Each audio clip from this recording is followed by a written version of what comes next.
It is good to be back at the Science Center, and thank you for the work you do each and every day. It is appreciated. And thank you to the Ontario Science Center staff. Where's Donna? Did Donna do remarkable science moments ago? And I'd also like to acknowledge Dr. Mario Pinto, and everyone at NSERC for creating an award that pays tribute to our most inspiring scientists.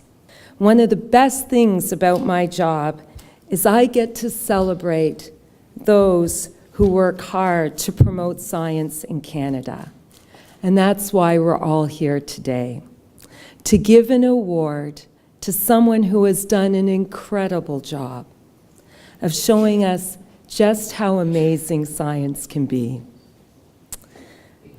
Children, I'm pleased to announce today that we are giving this award to the first Canadian astronaut to walk in space and to command the International Space Station. Who do you think that is?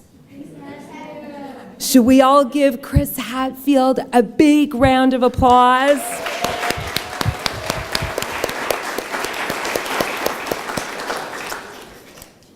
Colonel Hadfield, you inspired these children this morning. It was wonderful to watch you with them. And you've inspired millions of us, not just in Canada, but around the world, to get excited about science and space. I was certainly on the edge of my seat when I watched your YouTube video. He was wringing out water out of a cloth in zero gravity. How many of the children saw that one? Oh, you have. Excellent. And that experiment was designed for him by some students just like you in Nova Scotia. Our government is proud to support Canada's participation in space research, along with all kinds, every kind of scientific research and engineering. And we are enormously proud to support scientists, astronauts like Colonel Hadfield, who promotes their work to the country and to the world. Heartiest congratulations, Colonel Hadfield, on receiving this prestigious award. Know we are a grateful nation. Merci, thank you.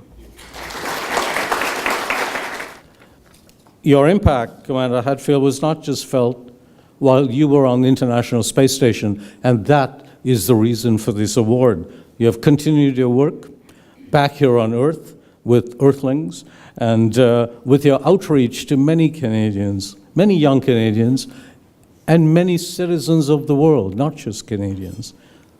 So in my mind, you are a stellar role model for the research community to follow. No pun intended there. But, so Commander Hadfield, it's a pleasure to acknowledge that you have been chosen as this year's winner of the NSERC Prize for Science Promotion in the individual category.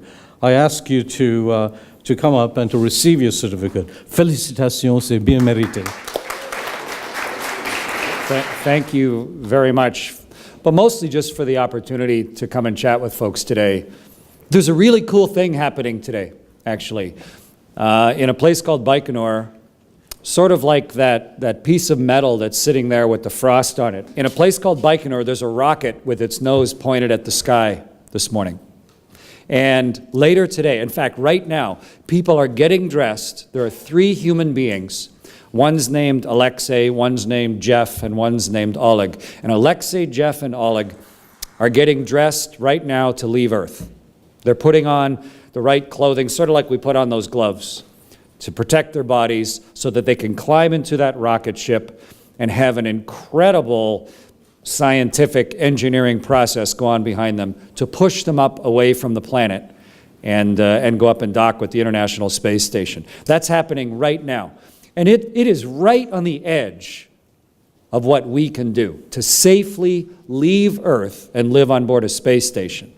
And to do something like that, to be able to leave our planet, it takes, in my mind, it takes really three things. First, it takes someone needs to have a crazy idea, an outlandish idea, an invention. You need to be inspired to think of something like what would happen if we put plasma of different types inside something as cold as liquid nitrogen, or some other idea. Think of when you have this equipment in front of you, it suddenly gives you ideas you might never have had before. So I think, number one, in order to accomplish something really complicated and something that pushes back the edge of what we understand, number one is inspiration. And then the second thing that we need is the education that allows it to happen. It's okay to be Einstein and maybe have some idea, but think of all the study that Einstein did in learning and going to university and having professors and people who had thought of the mathematics before him. You need to have the education system that lets you take your idea and turn it into something that might work. And then the last thing you need is a place that will allow all that to happen. None of this is any good if you're not growing up in a place that encourages you, that frees you up, where your whole day isn't just with survival, but your days are open with the chance to pursue the things that you're just capable of. And we, Canadians in this room, are lucky enough to have all of those three things. We have inspiration. And a place like the Ontario Science Centre, it was one of the very first science centers in the whole world. And it allows you to come up with ideas, to see things. Just walk around here on Superhero Day. Look at all the stuff that's out there. What a thing to do on your spring break, to be able to come here and get ideas in front of you that otherwise you might never have thought of, like a demonstration like Donna put on. The second is, where do we get the education and the enablement? And to me, that comes from organizations like NSERC that look at what are Canadians doing? What are some of the really cool ideas? How are we going to replace fossil fuels? How are we going to provide transportation as computers get better? All of these ideas, we need to take these bright ideas and start to enable them and give them the education. And then over top of all that, we need a country that can support it. We need communications and roads and the power to stay on and people to build a structure that allows our bright young people to pursue it.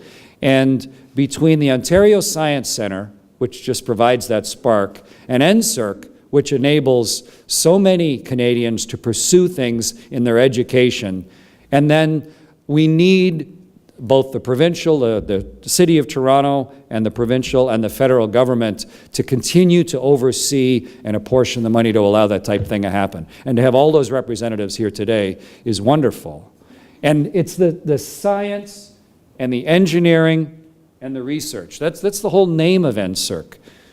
I was just thinking, sitting there looking at this room, we all take it for granted, right? It's a room, but think about it. No matter what the temperature is outside, or if it's pouring rain, or if it's 20 below, or 35 above, we can sit in this room in comfort. And it's because somebody had an idea of inventions, and then someone did all of the research with those ideas of how do you build that duct up there? How do you make it the right amount of airflow? How do you get electricity to those to give us light? And how do you heat it? And how do you cool it? And what are all these electrical outlets? And how do you build this room? And then engineers put it all together. That's what allows something as simple as a room to exist. It allows something as magnificent as the Ontario Science Centre to exist. And it allows something like you're going to see later today, around 5 o'clock or a little after 5 o'clock this afternoon, when 3 human beings are going to walk into a room much more complicated than this one and leave the planet. And all of those are tied together. I came to the Ontario Science Centre when I was 9 years old. We had a thing here where you could actually see a piece of the moon. 3 people had traveled to the moon and just a few months previous had brought back an actual piece of the moon and brought it. And this place was so important that we were one of the first places on Earth to get a piece of the moon. And I, as a young student here in Southern Ontario, got to come and see that. And it inspired me. And then I was lucky enough to go to a bunch of different schools, and NSERC, in fact, gave me a scholarship back when I was a student, because I couldn't afford to go on to university and study what I wanted to study, but NSERC recognized that when you look at the whole picture of Canada, this is maybe a worthwhile small investment towards the nation. And so NSERC enabled me as a young student in order to go on and study at a master's level in university. And the entire structure has allowed so many young Canadians to flourish and allows us to pursue things that otherwise would be impossible. And so today, as a result of all of the luck that I've had in my life, all the work that I've done, to be given this award is an enormous honor for me. I very much appreciate it, both for the Science Centre, for the government that enables it, and for NSERC that does all the work as a council to make it happen, on behalf of not just myself, but all of the Canadians who are beneficiaries of those three things. And there's some money comes with this award, and it's only natural, of course, that myself and my staff, we have Michelle and Julia here from my staff, who are trying to take care of all of our business. We're going to take that money and immediately donate it to education funding in Canada, to a couple education bursaries that we're thinking of.